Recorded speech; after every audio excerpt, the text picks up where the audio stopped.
everybody, good morning. This is Jean here, Jean Truelove from Truelove Quilts for You. I am working on my Dresden Plate Quilt.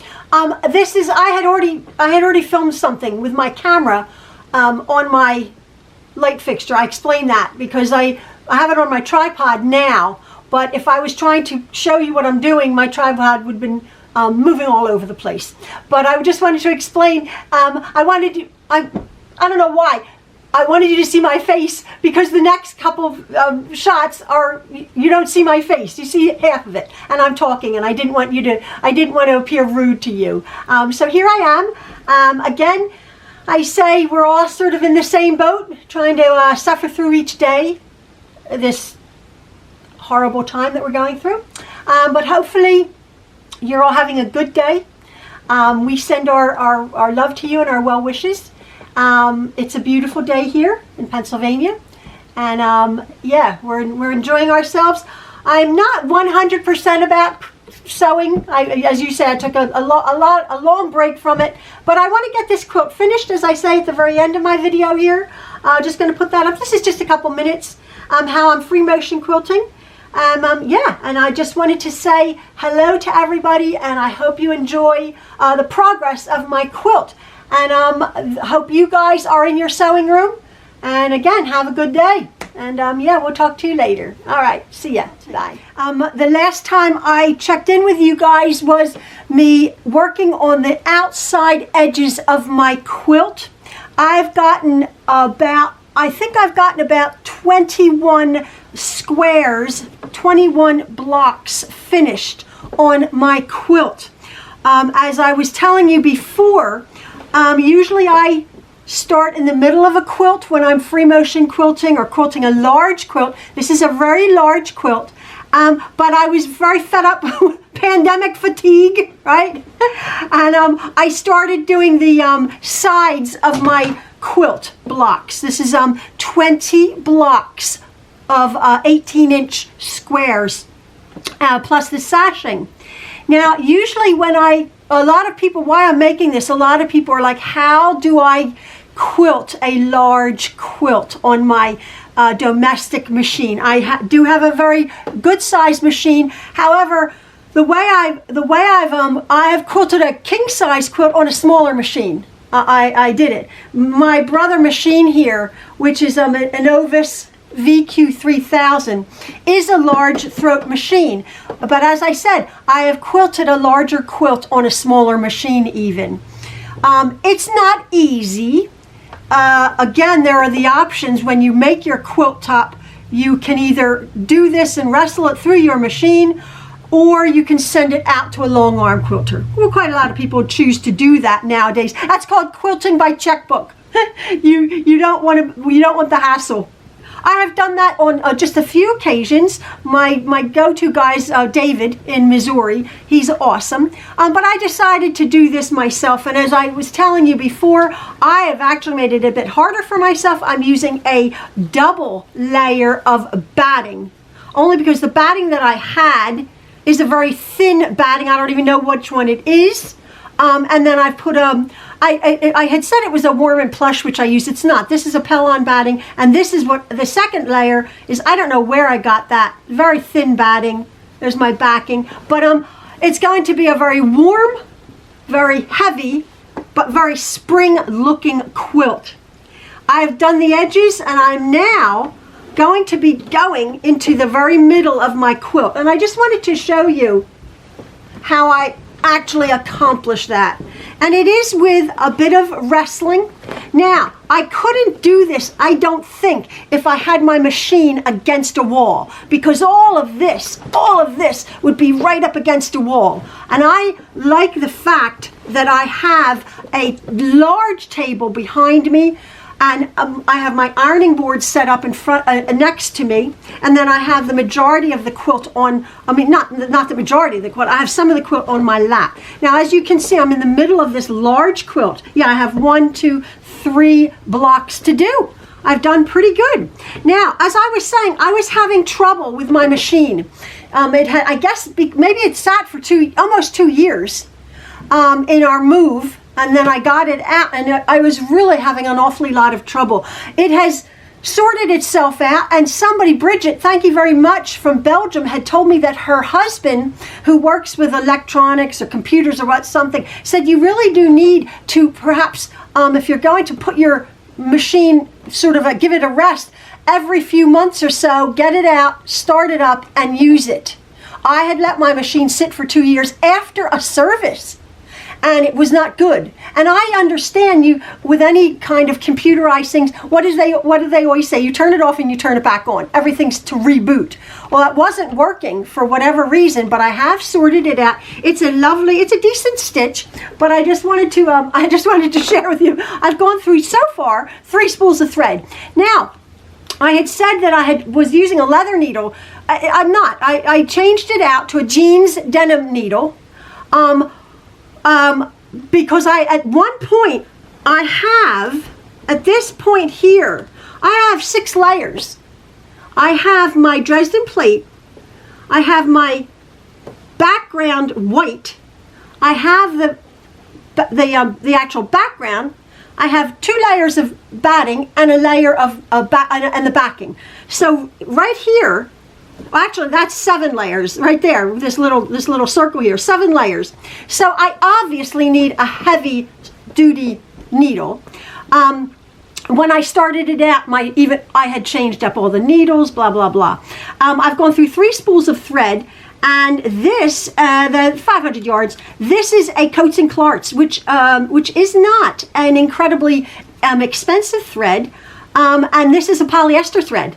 I usually use a cotton thread. I'm not bothered. This is my going to be my quilt, utilitarian quilt. Sometimes I use all cotton. Sometimes I use an Aurifil thread, which is more expensive. I've used Glide. I've used Superior. But this machine and this quilt is doing the best with this all-purpose polyester covered polyester thread, which I'm absolutely fine using it. I'm on my 4th spool of thread, and I'm at the very middle. As I was saying, I have this quilt is if you've seen my last video when I was sandwiching it, it has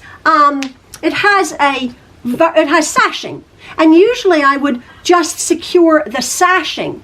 But because I was, from one end of the quilt to the other, but I've changed it up a little bit because I'm using a free motion quilting stitch. Actually, I'm just doing sashing I'm just sort of sashing each block as I go, sort of willy-nilly, because I'm turning my quilt around.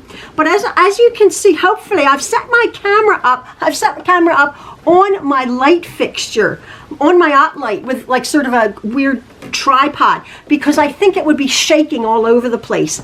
So here I am in the middle of my large quilt, and as you can see, as I said before, I don't mean it to beat a dead horse, but I'm just working, keeping it very loose. I'm just working on what's right in front of my needle here. And I do have it scrunched up. A lot of people use the pull noodle method of basting, and then they fold the edges or they roll the edges up. I find when I'm basting, I don't use the pull noodles, and then when I'm sewing, I don't fold it or I don't roll it. I just scrunch it into my throw to my machine. And again, even when I had my smaller machine, the amount of fabric or the amount of quilt that you're going to be needing from your needle to the end is halfway through your quilt. So say you have a king size quilt, it's 100 inches. Well, then you need to get 50 inches in here. I've done that. Was it hard? Yeah, it was. It's wrestling, because what the whole point is, when you're quilting a large quilt, you need it to be supported, and you need no pulling on your needle, because your needle will break as soon as it gets taut. Your needle is going to break. So that's the reason. I don't find it exhausting, because I take an awfully lot of breaks. I'll do half a block. I'll do half of these 1 blocks, and then I'll walk away. And then I'll just go walk away. I'll watch some television. I'll do whatever. I am free motion quilting this entire quilt, sashing included. I had put a little, what is that, ASMR quilting video of how I was doing my circles to music. I didn't feel like talking that day. But I'm just quilting circles in my sashing, as you can see here. I love my circles. I'm a bit of a one-trick pony, I think. And then I'm just doing a small loop in the actual plate itself. So again, I'm going to pull my thread up from the bottom. I'm going to pull my bobbin thread up. It's nice and loose around me. And then I'm going to do a free motion quilting around my one circle, and then around my second circle, and then I'll make a small circle in here. And then but I am going to come back and I'm going to do the blades with just a loop. And here I go. Free motion quilting. I don't use gloves when I'm free motion quilting. The beauty of free motion quilting is you can go every which way. You can go back and forth, set your machine up, put your free motion quilting foot on, and then again, I don't use gloves. I don't find the need to use gloves.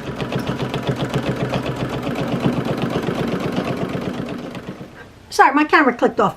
So as you can see, the whole while I'm arranging and rearranging my quilt so that it's smooth in front of me. Just this part here. And yes, this is a bit of a pain, but it doesn't impede me from quilting what I'm quilting right here. So yes, you do have to take breaks. As you can see, whenever I'm free motion quilting, I've done plenty of videos on when I free motion quilt. My chair is higher. I always say you want to look down to your quilting. You want to look down.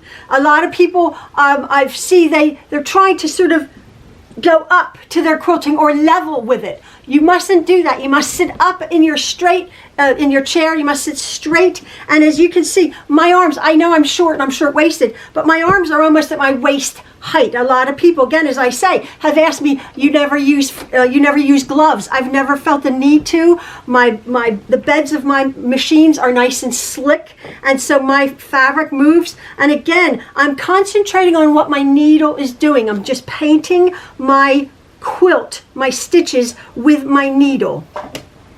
Oops. There we go. And again, I'm just making little loops on my plates themselves.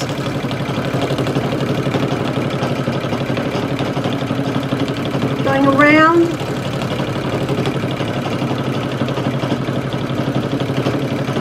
I've done all 20 blocks, or all 20 of my squares, exactly the same. Now, the beauty of free motion quilting is that I could have done anything. I could have done each square different, a different quilting design. If you go to a free arm quilt, a long arm quilter, a lot of times it's an all over, completely from edge to edge, a whole beautiful design. I prefer having my sashing different when I'm quilting. And again, as I said, I'm a little bit of a one-trick pony. As I said, I like to do my sashing in my circles, only because I haven't perfected feathers. A lot of people who free motion quilt will dial in what they have sort of perfected themselves. My friend Jen, as I was saying before, she doesn't like doing circles. She can't do circles, and she's a clever quilter. She likes doing it's a sort of a dropped E stitch when she free motions quilts.